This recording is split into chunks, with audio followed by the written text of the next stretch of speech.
د زمر مبارکه سوره چې د قران عظیم شان 19 سوره ده په مکه معظمه کې را نازله شوې ده 15 مبارک آیاتونه لري تلاوت او پښتو ترجمه یې لومړی آیت څخه اورئ اعوذ بالله من الشیطان الرجیم پناه وړم الله تعالی شړل شوی شیطان څخه بسم الله الرحمن الرحیم د الله په نوم چې ډیر زیات مهربان پورا رحم لرونکی دی تنزيل الكتاب من الله العزيز الحكيم دغه کتاب د برلاسی او با حکمت الله لخوا نازل شوی دی إنا أنزلنا إليك الكتاب بالحق فاعبد الله مخلصا له الدين ای محمد مونږ دغه کتاب ته په حق نازل کړای دی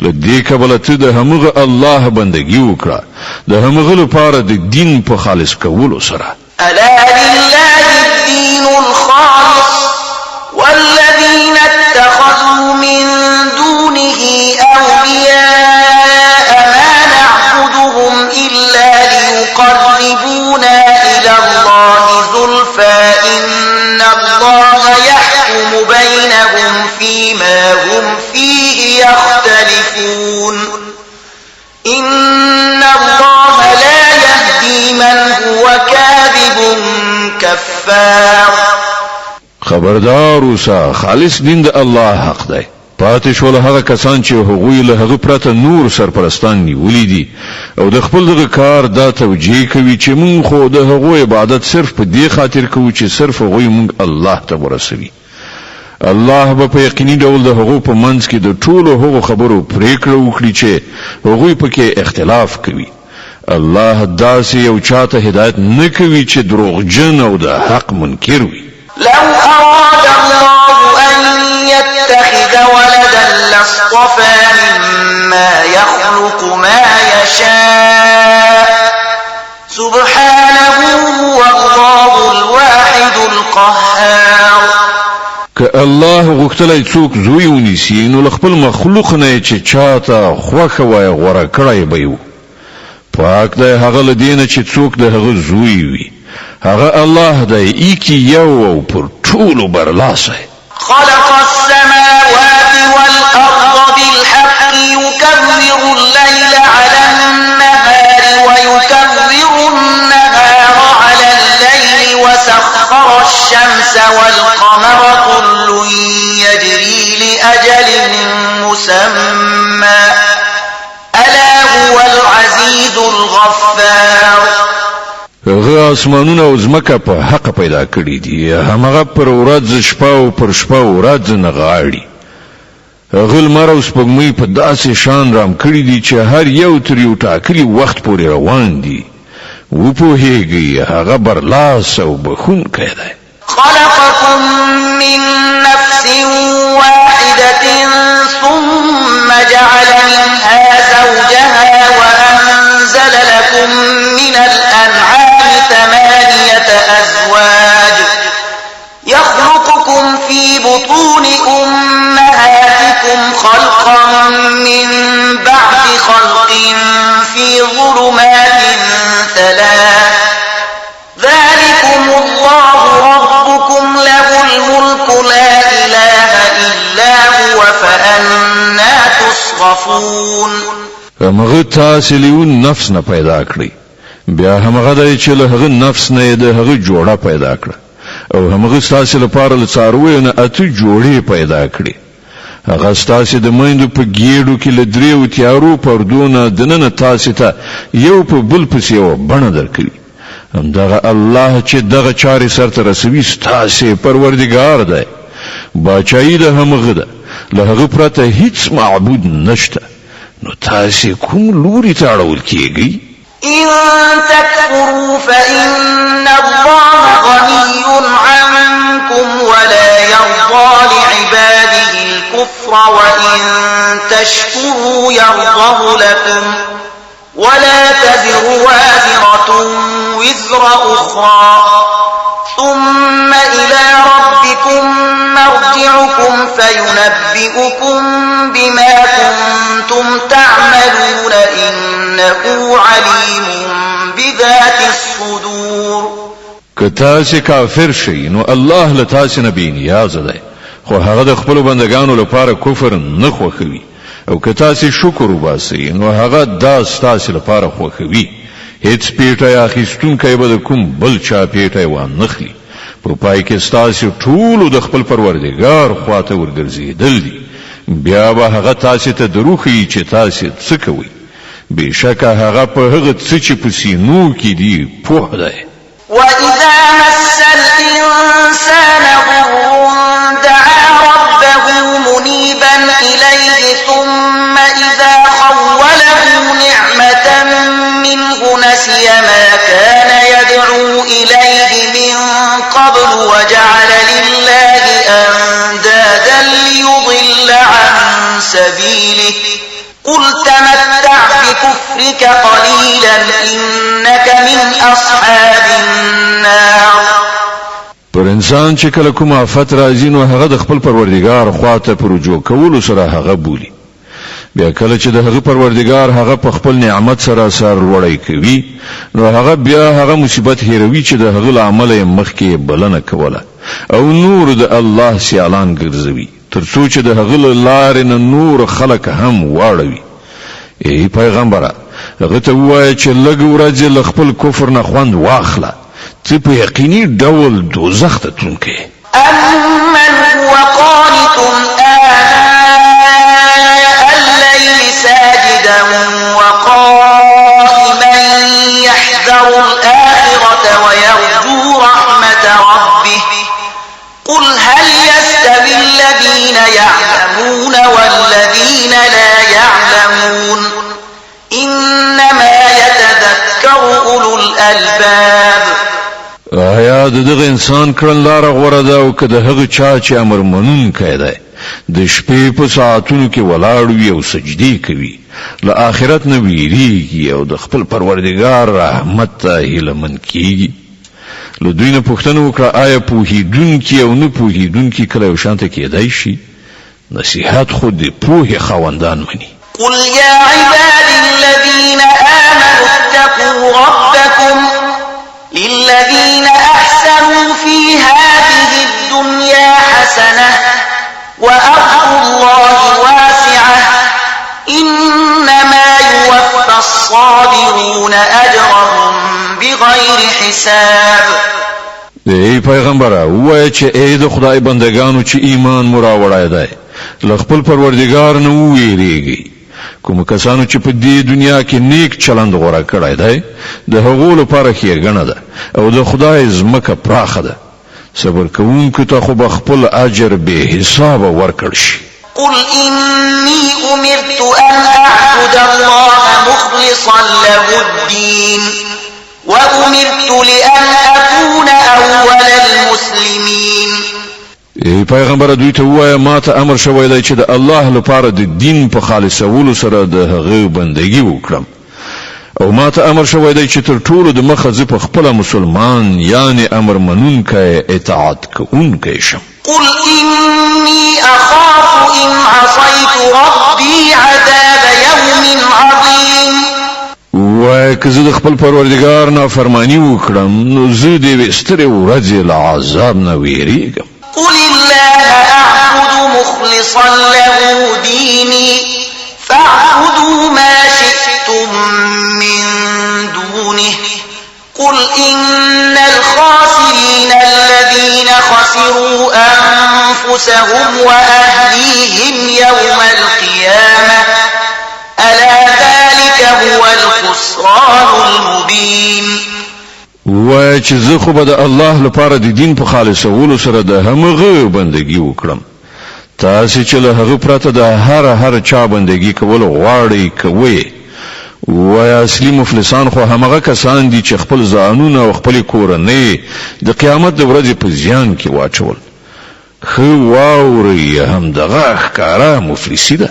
لهم من فوقهم ظلل من النار ومن تحتهم ظلل ذلك يخوف الله به عباده يا عباد فاتقون. يتقون پر هغه د اور چتري له پاسه هم خوري وي او د لاندې نه هم دا هغه عذاب دی چې له هغه نه الله خپل بندگان ویروي نو ای زما بندگانو زما له غضب نه ځان وساتئ والذين اجتنبوا الطاغوت أن يعبدوها وأنابوا إلى الله لهم البشرى فبشر عباد الذين يستمعون القول فيتبعون أحسنه أولئك الذين هداهم الله وأولئك هم أولو الألباب د دې په خلاف کوم خلکو چې د طاغوت یعنی شیطان له بندګۍ نه ډډه وکړه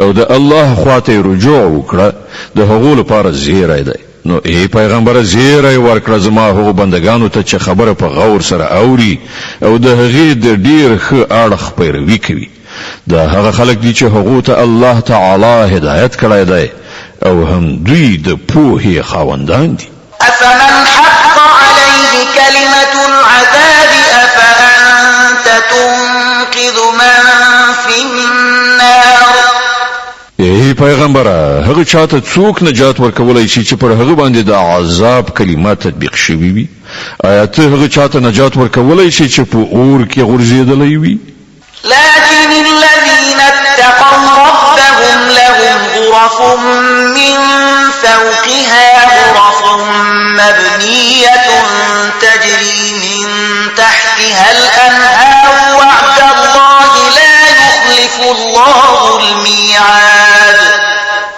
البته کوم کسان چې خپل پروردگار نه ویریږي د هغو لپاره لوړې معنی دي د هغو پر سر نور معنی جوړ شوي چې تر هغو لاندې به ویالي بهیږي دا د الله وعده ده الله هیڅ کله له وعدې نه تخلف نه کوي ألم تر أن الله أنزل من السماء ماء فسلكه ينابيع في الأرض ثم يخرج به زرعا مختلفا ألوانه ثم يهيج فتراه مصفرا ثم يجعله حطاما إن في ذلك لذكرى لأولي الألباب آیات نویني چې الله له اسمانه اوبو ورولي بیا هغه د کاریزونو او چینو او سیندونو په شکل په ځمکه کې وبهولي بیا دغه اوبو په وسیله هغه راز کښتونه را باسي چې بیل ډولونه لري بیا هغه کښتونه په پخېدو سره وچیږي بیا ته ویني چې هغه ژیړ شول بیا په پای کې الله هغه په میده کولو سره بوس ګرځوي په حقیقت کې د پوهې لرونکو لپاره په دې کې یو درس دی أفمن شرح الله صدره للإسلام فهو على نور من ربه فويل للقاسية قلوبهم من ذكر الله أولئك في ضلال مبين آیا نو هغه څوک چې الله د هغه سینه د اسلام لپاره پرانستله او هغه د خپل پروردگار خواته په ورانه باندې روان دی د هغه چا په شان کې دی چې له دغه خبرو نه څه درس وانه خيست تباهی ده د هغو خلکو لپاره چې زړونه د الله په نصیحت سره لا زیات سخت شول هغوی په ښکاره ګمراهۍ کې غورځېدلي دي الله نزل أحسن الحديث كتابا متشابها مثانية تقشعر منه جلود الذين يخشون ربهم ثم تلين جلودهم وقلوبهم إلى ذكر الله ذلك هدى الله يهدي به من يشاء ومن يضلل الله فما له من هاد الله ډیر غوره کلام نازل کړی دی دا یو کتاب چې د هغه ټولې برخې یو بل ته ورته دي او مضامین پکې په وار تکرار شوي دي د هغه په اوریدلو سره د هغو خلکو د بدن په پستوکو لړزه راځي چې له خپل پروردګار نه ویریدونکي دي او بیا د هغو د جسم او د هغو د زړه په نرمیدو سره د الله د ذکر خواته میلان کوي دا د الله هدایت ده چاته چې خوښ شي په دې سره یې سم لارې ته راولي او چاته چې الله هدایت نکړي د هغه لپاره بیا هیڅ هدایت کوونکی نشته. أفمن يتقي بوجهه سوء العذاب يوم القيامة وقيل للظالمين ذوقوا ما كنتم تكسبون. اوس ته د هغه چا د بدحالۍ څخه اټکل کولای شي چې د قیامت په ورځ پر خپل مخ باندې د عذاب سخت گزار واخلي. دغه چې ظالمانو ته خو به ویل شي چې اوس د هغه ګټه خوند وڅکئ چې تاسو کوله. كذب الذين من قبلهم فأتاهم العذاب من حيث لا يشعرون. لدین مخی هم ډیرو کسانو هم دغه چې د حق کلام ته د دروغ نسبتونه کړی په پای کې ور باندې له داسې لوري عذاب راغی چې له هغه لوري نه د هغو ګمانه هم نشو کېدلی. فأذاقهم الله الخزي في الحياة الدنيا ولعذاب الآخرة أكبر لو كانوا يعلمون. بیا الله د دنیا په ژوندانه کې د رسوایی خوند په هغو باندې وڅاک او د آخرت عذاب خو له دین لا زیات سخت دی کاش کې دوی پوهېدلی. ولقد ضربنا للناس في هذا القرآن من كل مثل لعلهم يتذكرون. مون په دې قرآن کې خلکو ته راز مثالونه بیان کړي دي چې دوی ګوندې پند واخلي. قرآنا عربيا غير ذي عوج لعلهم يتقون. داسې قرآن چې په عربي ژبه کې دی څه کوږوالی پکې نشته تر څو چې دوی له ناوړه عاقبت نه په ډډه شي. ضرب الله مثلا رجلا فيه شركاء متشاكسون ورجلا سلما لرجل هل يستويان مثلا الحمد لله بل أكثرهم لا يعلمون. الله یو مثال بیانوي. یو خو هغه سړی دی چې د هغه په ملکیت کې یو شمیر بدخویه باداران برخوال دي چې هر یوې خپل لوري ته راکاږي او بل سړی په ټوله معنا دی کې یو بادار غلام دی. آیا د دغه دواړو حال یو شانته کېدی شي؟ ستاینه الله لره ده بلکې ډیر خلک نه پوهیږي. إنك ميت وإنهم ميتون. ای پیغمبره ته هم مړ کېدونکی او دوی هم مړ کېدونکي دي. ثم إنكم يوم القيامة عند ربكم تختصمون. په پای کې به تاسو ټول د خپل پروردګار حضور ته خپل دعوا وړاندې کړئ. فمن أظلم ممن كذب على الله وكذب بالصدق إذ جاءه أليس في جهنم مثوى للكافرين. له هغه چانه بغټ ظالم بل څوک وی چې پر الله دروغ وتړل او کله چې مخه ته د رښتیا خبره یعنی قرآن راغی نو هغه ته د دروغ نسبت وکړ. آیا دغه چې کافرانو لپاره په دوزخ کې استوګنځای نشته؟ والذي جاء بالصدق وصدق به أولئك هم المتقون. کوم سړی چې رښتینولي راوړ او کوم کسانو چې هغه رښتینی وګڼه هغوی له عذاب نه په څنګ کېدونکي دي. لهم ما يشاءون عند ربهم ذلك جزاء المحسنين. هغه ته به خپل پروردګار په وړاندې هر څه ورکړای شي چې هغوی هیله وکړي. دغه د نیکی کوونکو بدله. ليكفر الله عنهم أسوأ الذي عملوا ويجزيهم أجرهم بأحسن الذي كانوا يعملون. ترڅو کوم ډیر ناوړه عملونه چې هغوی کړي وو الله هغه د هغو له حساب وغورځوي او کوم ښه عملونه چې هغوی وکړل د هغو په لحاظ سره به هغوی ته اجر ورکړي. أليس الله بكاف عبده ويخوفونك بالذين من دونه ومن يضلل الله فما له من هاد. ای پیغمبره آیا الله د خپل بنده لپاره کافی نه دی دوی له هغه نه پرته له نورو څخه تاویروي په داسې حال کې چې الله چې څوک په گمراهۍ کې وغورځوي د هغه لپاره کوم لارښوونکی نشته. ومن يهد الله فما له من مضل أليس الله بعزيز ذي انتقام. او چاته چې هغه هدایت وکړي د هغه گمراه کوونکی هم څوک نشته. آیا الله برلاسه او غچ اخیستونکی نه دی؟ ولئن سألتهم من خلق السماوات والأرض ليقولن الله قل أفرأيتم ما تدعون من دون الله إن أرادني الله بضر هل هن كاشفات ضره أو أرادني برحمة هل هن ممسكات رحمته قل حسبي الله عليه يتوكل المتوكلون. کتل دوی نه پوښتنه وکړي چې ځمکه او اسمانونه چا پیدا کړی دي نو دوی به په خپل وایي چې الله. دوی ته وایي کله چې حقیقت دا ده نو ستاسو څه ګمان دی چې که الله ماته زیان رسول وغواړي نو آیا ستاسو دغه معبودان چې له الله نه پرته بولي ما به د هغه رسول شوی زیان څخه وژغوري یا که الله پر ما باندې مهرباني کول وغواړي نو آیا دوی به د هغه د رحمت مخنیوي وکړي شي؟ نو دوی ته وایي چې زما لپاره همدا الله کافی دی. توکل کوونکی پر همغه توکل کوي.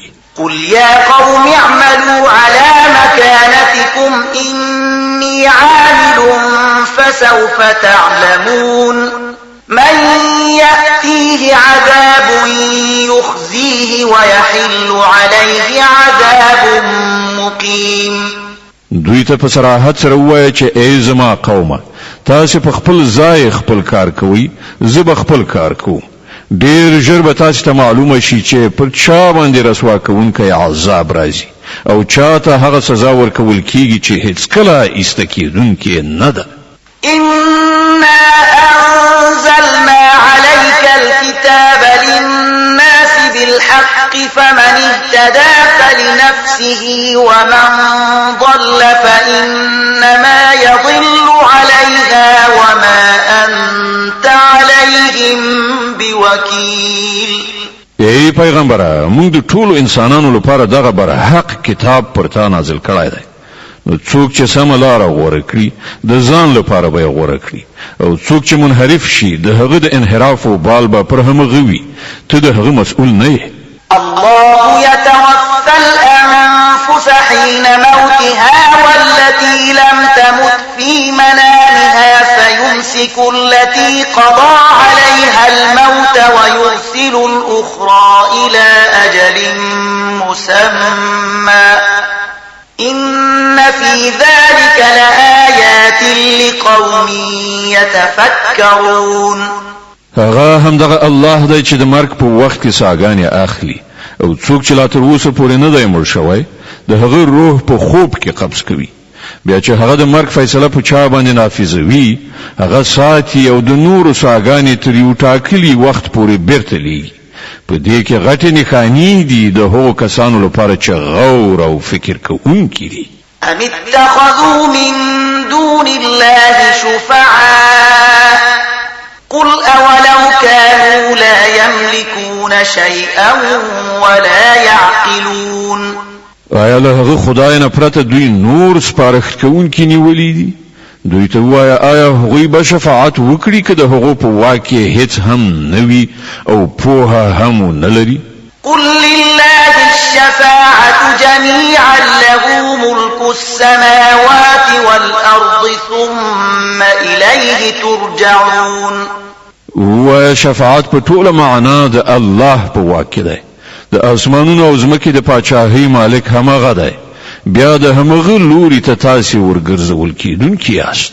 وإذا ذكر الله وحده اشمأزت قلوب الذين لا يؤمنون بالآخرة وإذا ذكر الذين من دونه إذا هم يستبشرون. کله چې یوازې د الله یادونه کیږي نو پر آخرت باندې د ایمان نه لرونکو زړونه په درنېدو شي او کله چې له هغه پرته د نور یادونه کیږي نو په ناڅاپي ډول هغوی له خوښۍ نه غوړېږي. قل اللهم فاطر السماوات والأرض عالم الغيب والشهادة أنت تحكم بين عبادك فيما كانوا فيه يختلفون.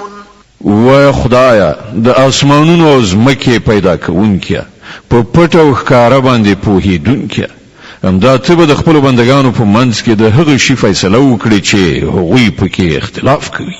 ولو أن للذين ظلموا ما في الأرض جميعا ومثله معه لافتدوا به من سوء العذاب يوم القيامة وبدا لهم من الله ما لم يكونوا يحتسبون.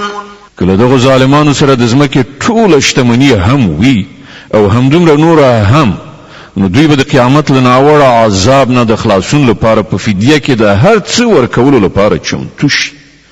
هلته به د الله لخوا د هغو مخې ته هغه څه راشي چې هغوی هیڅکله د هغه فکر نه دی کړی. وبدا لهم سيئات ما كسبوا وحاق بهم ما كانوا به يستهزئون. هلته به د خپل ګټې ټولې ناوړه نتیجې هغو ته څرګندې شي او همغه شای به ور باندې مسلط شي چې دوی ورپورې مسخرې کولې.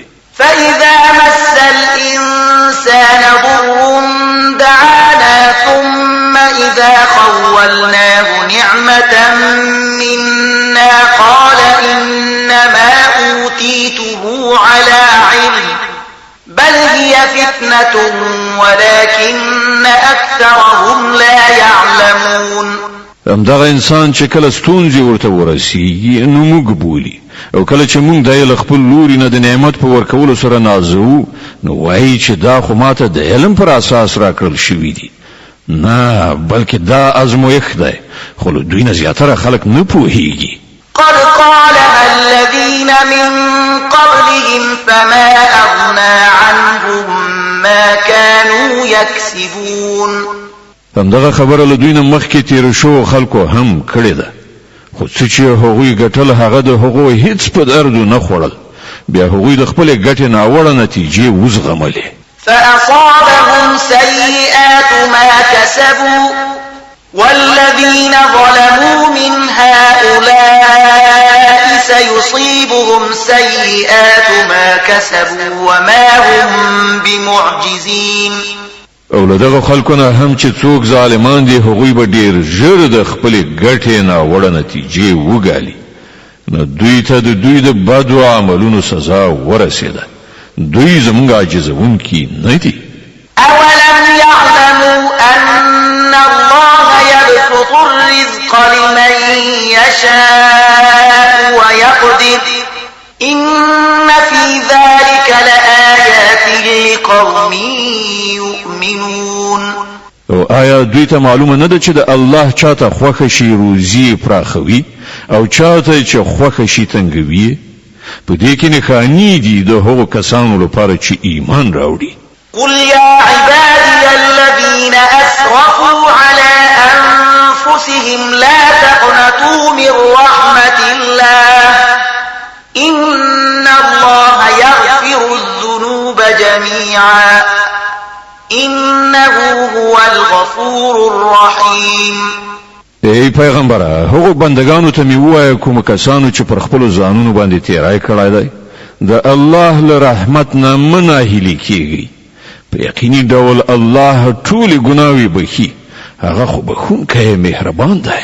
وأنيبوا إلى ربكم وأسلموا له من قبل أن يأتيكم العذاب ثم لا تنصرون. راوګرځئ د خپل پروردگار خواته او امر منونکي شي د هغه مخکې له دې نه چې پر تاسو عذاب راشي او بیا له هیڅ لوري نه درته مرسته ونشي رسېدلی. واتبعوا أحسن ما أنزل إليكم من ربكم من قبل أن يأتيكم العذاب بغتة وأنتم لا تشعرون او د خپل پروردګار د لیږل شوی کتاب د ډیره غوره اړخ مطابقت غوره کړی مخکې له دینه چې پر تاسو ناڅاپي عذاب راشي او تاسو خبر هم نه اوسئ أن تقول نفس يا حسرة على ما فرطت في جنب الله وإن كنت لمن الساخرين أو تقول لو أن الله هداني لكنت من المتقين أو تقول حين ترى العذاب لو أن لي كرة فأكون من المحسنين دا سینه چې ورسته څوک وایي چې افسوس ما پر هغه تقصیر چې ما د الله په شان کې وکړ بلکې برعکس زه خو په ملنډو وهونکو کې شاملو یا وایي کاش کې الله ما ته هدایت کړای وای نو زه به هم له پرهیزګارانو څخه وم یا د عذاب په لیدلو سره وایي کاش کې ما ته یو بل فرصت په لاس راشي او زه هم د ښه عمل کوونکو څخه شم بلى قد جاءتك آياتي فكذبت بها واستكبرت وكنت من الكافرين او په هغه وخت کې ورته دا جواب ورکړای شي ولنه تا ته زما آیاتونه راغلیو بیا ته هغه دروغ وګڼل او تکبر دی وکړ او تل کافرانو څخه وي ويوم القيامة ترى الذين كذبوا على الله وجوههم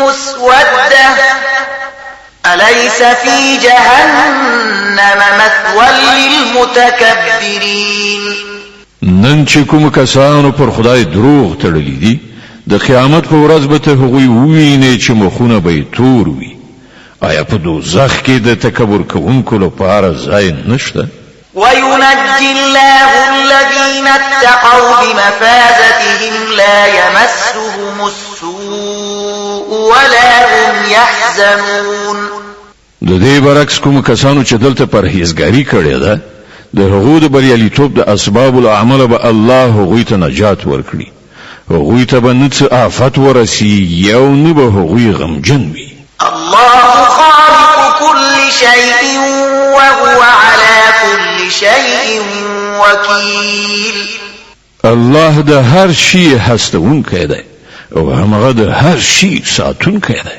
له مقاليد السماوات والأرض والذين كفروا بآيات الله أولئك هم الخاسرون د زمکه او اسمانونو د خزانو کلیګان له همغه سره دي او کوم کسان چې د الله په آیاتونو باندې کافران کیږي همغوی په زیان کې غورځیدونکي دي د زمر مبارکه سوره چې د قران عظیم شان 19 سوره ده په مکه معظمه کې را نازله شوې ده 15 مبارک آیاتونه لري تلاوت او پښتو ترجمه یې له 4 آیت څخه اوري قل أفغير الله تأمروني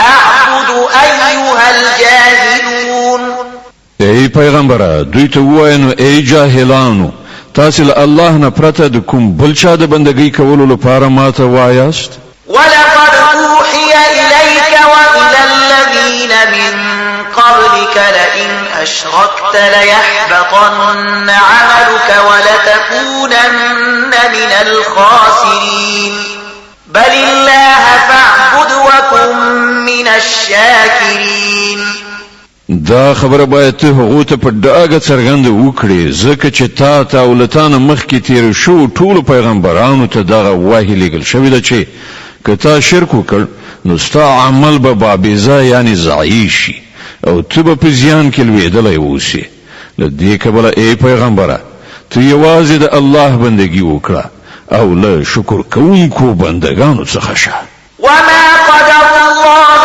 حق قدره والأرض جميعا قبضته يوم القيامة والسماوات مطويات بيمينه سبحانه وتعالى عما يشركون دوی هغه چې د الله قدر نکړ لکه څنګه چې د هغه د قدر کولو حق دی د هغه کامل قدرت خود داسې دی چې د قیامت په ورځ به ټول ځمکه د هغه په قبضه کې وي او اسمانونه به د هغه په خي بلا کیف لاس کې نغښتل شوي وي پاک او لوړ دی هغه له هغه شرک نه چې دوی کوي.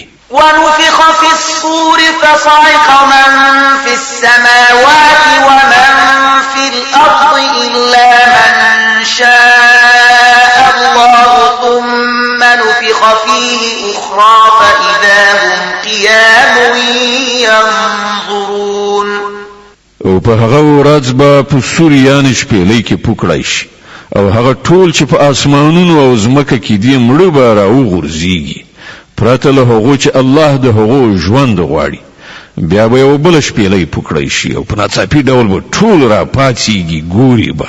وأشرقت الأرض بنور ربها ووضع الكتاب وجيء بالنبيين والشهداء وقضي بينهم بالحق وهم لا يظلمون. زمکه به د خپل پروردگار په نور سره ځلانده شي، د عمل نامو کتاب به کېښودل شي، پیغمبران او ټول شاهدان به را حاضر کړای شي، د خلکو په منځ کې به له حق سره سمه فیصله وکړای شي او پر هغو به هیڅ ظلم نه وي. ووفيت كل نفس ما عملت وهو أعلم بما يفعلون. او هر چاته به هر څه عمل چې کړی وو د هغه پوره بشپړه بدله ورکړی شي. خلک چې هر څه کوي الله پرې ښه پوهیږي. وسيق الذين كفروا إلى جهنم زمرا حتى إذا جاءوها فتحت أبوابها وقال لهم خزنتها ألم يأتكم رسل منكم يتلون عليكم آيات ربكم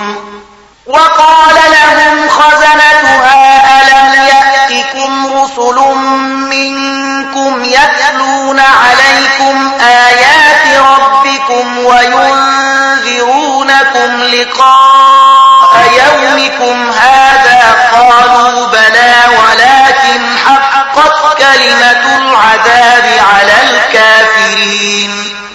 دغه فیصله ورسته هغه کسان چې کافر شوی و ډله به د دوزخ خواته وشړل شي تر دې پورې چې کله هغوی هلته ورسیږي نو د هغه دروازې به پرانستل شي او د هغه ساتونکي به هغه ته وایي چې آیا تاسو ته ستاسو خپل خلکو نه داسې پیغمبران نو راغلي چې هغه تاسو ته ستاسو د پروردګار آیاتونه ورولي وي او تاسو له دې خبرې نه ویرولي یاست چې یو وخت به تاسو دغه ورځ هم وینئ.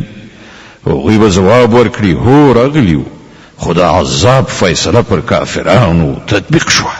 قيل ادخلوا أبواب جهنم خالدين فيها فبئس مثوى المتكبرين. دوی ته به وویل شي ننوځئ د دوزخ په دروازو کې دلته اوس ستاسې همیشنۍ استوګنه ده ډېر بد استوګنځای دی دا د متکبرانو لپاره. وسيق الذين اتقوا ربهم إلى الجنة زمرا حتى إذا جاءوها وفتحت أبوابها وقال لهم خزنتها سلام عليكم طبتم فادخلوها خالدين. او کوم کسانو چې د خپل پروردګار له نافرمانی نه ډډه کوله هغوی به ډلې د جنت خواته بوتلل شي تر دې پورې چې کله هغوی هلته ورسیږي او د هغه دروازې به لا د مخه پرانستل شوي وي نو د هغه منتظمین به هغو ته ووایي چې سلام دی وي پر تاسې ډېر ښه اوسېدلی پاک یې ننوځئ په دې کې د تل لپاره. وقالوا الحمد لله الذي صدقنا وعده وأورثنا الأرض نتبوأ من الجنة حيث نشاء فنعم أجر العاملين. او هغوی به وایي شکر دی د هغه خدای چې له موږ سره خپله وعده رښتینې کړه او موږ د ځمکې وارثان وګرځولو اوس چې موږ په جنت کې هر چیرته وغواړو خپل ځای جوړولی شو نو ډېر ښه اجر دی د عمل کوونکو لپاره. وترى الملائكة حافين من حول العرش يسبحون بحمد ربهم وقضي بينهم بالحق وقيل الحمد لله رب العالمين. او ته به وګوري چې پرختي د عرش چار پیره حلقه جوړې شوی د خپل پروردګار ثنا ویونکې او پاکي بیانونکې به وي د خلکو په منځ کې بل حق سره سم فیصله صادره کړای شي او غږ به وشي ثنا ستاینه د عالمیانو د پروردګار لپاره